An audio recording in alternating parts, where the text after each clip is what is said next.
नमस्कार मित्रांनो, आयुष्यमान भारत योजनेअंतर्गत 5 लाख रुपयापर्यंत मोफत उपचार केला जाणार आहे। तुमच्या जवळील दवाखान्याची यादी तुम्हाला पाहणं आवश्यक आहे। कोणकोणते दवाखाने आहेत, त्यानंतर कोणकोणत्या उपचारासाठी 5 लाख रुपयापर्यंत मोफत पैसे दिले जाणार आहेत, याची पूर्ण माहिती आपण या ठिकाणी जाणून घेणार आहोत। मित्रांनो, तुम्हाला माहिती असणं आवश्यक आहे तुमच्या जिल्ह्यात कोणकोणते दवाखाने आहेत त्याची यादी आता नाही तर भविष्यामध्ये तुम्हाला कधी ना कधी उपयोगी पडणारी आहे। त्यासाठी हा व्हिडिओ स्किप न करता नक्की शेवटपर्यंत पहा, अतिशय महत्त्वपूर्ण ही माहिती आहे। तत्पूर्वी चॅनलवरती पहिल्यांदाच आला असाल तर चॅनलला सबस्क्राइब करून बेल नोटिफिकेशनला क्लिक करा। चला तर मग व्हिडिओ सुरू करूया।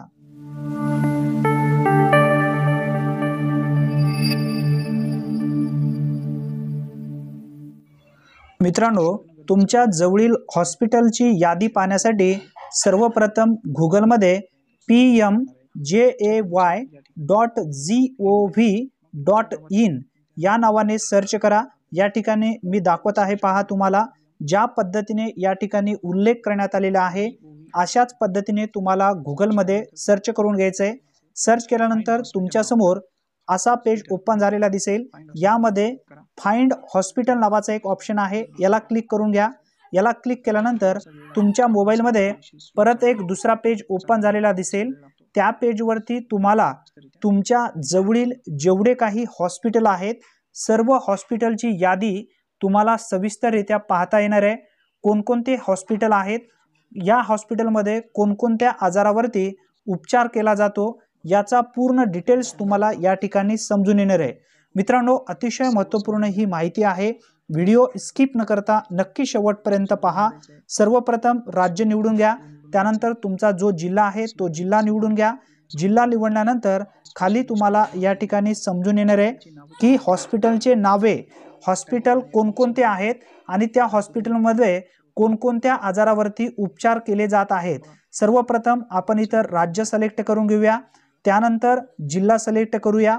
जिल्हा सिलेक्ट केल्यानंतर हॉस्पिटल टाइप आणि स्पेशालिस्ट हे सुद्धा तुम्ही निवडू शकाल। आपण आता हॉस्पिटलची यादी जाणून घेऊया, म्हणजेच हॉस्पिटलचे नावे समजून घेऊया।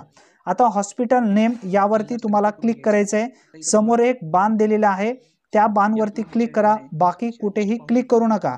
या ठिकाणी स्पेशालिस्ट आणि हॉस्पिटल टाइप तुम्ही समजून घेऊ शकता जर गरज असेल तर, नसेल तर डायरेक्ट हॉस्पिटल नेम याला इथं सिलेक्ट करा।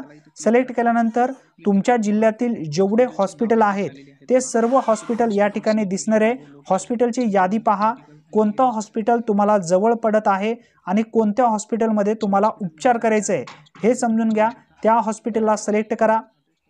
आपण आता एका हॉस्पिटलला सिलेक्ट करूया, आशीर्वाद हॉस्पिटल हा नांदेड जिल्ह्यातील हॉस्पिटल आहे। याला सिलेक्ट केल्यानंतर या हॉस्पिटलमध्ये कोणकोणते उपचार केले जात आहेत याचा सुद्धा इथं ऑप्शन दिसेल। आता तुम्ही इथं कोणत्या योजनेअंतर्गत तुम्हाला लाभ घ्यायचा आहे, आयुष्यमान भारत योजनेअंतर्गत तुम्हाला लाभ घ्यायचा असेल तर प्रधानमंत्री जन आरोग्य योजना याला इथं सिलेक्ट करा। सिलेक्ट केल्यानंतर खाली तुम्हाला काही ऑप्शन दिसणार आहेत।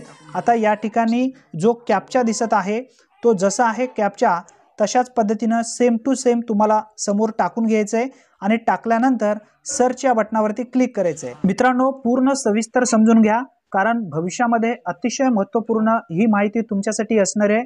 कारण आजारी कोणीही पडू शकतो। सर्च वरती क्लिक केल्यानंतर पहिल्या पट्टीमध्ये पूर्ण ॲड्रेस दिसेल आणि त्यानंतर खालती जे आहे या हॉस्पिटलमध्ये कोणकोणत्या आजारावरती उपचार केले जाऊ शकतात पूर्ण डिटेल्स या ठिकाणी दाखवले जात आहे। तुम्ही कोणत्या कॅटेगरीमध्ये बसताय हे पाहून घ्या। त्यानंतर वरती हॉस्पिटलचं नाव, हॉस्पिटलचा ॲड्रेस, हॉस्पिटलचे मोबाईल नंबर, पूर्ण डिटेल्स या ठिकाणी अशा पद्धतीने घरी बसल्या तुम्ही पाहू शकाल। धन्यवाद मित्रांनो, पुन्हा भेटूया, तोपर्यंत जय हिंद, जय महाराष्ट्र।